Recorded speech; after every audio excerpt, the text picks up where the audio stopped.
तर हॅलो मित्रांनो, आम्ही चाललो आहोत विजयदुर्ग किल्ल्यावर.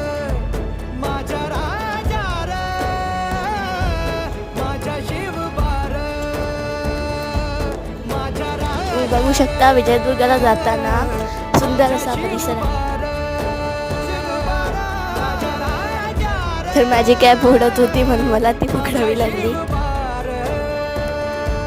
तर आम्ही ब्रिजवर थोड्या वेळ थांबलो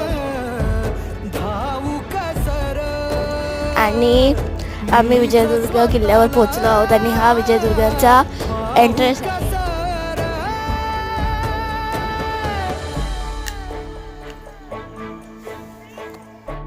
तर ही किल्ल्याची माहिती आहे आणि हा किल्ल्याचा नकाशा आहे आणि हा शिंदे बुरुज आहे. देवगडच्या ह्या ठिकाणी बसल्यावर फक्त आपल्याला समुद्राचा आवाज येतो. असेल तर लाईक आणि सबस्क्राईब करा.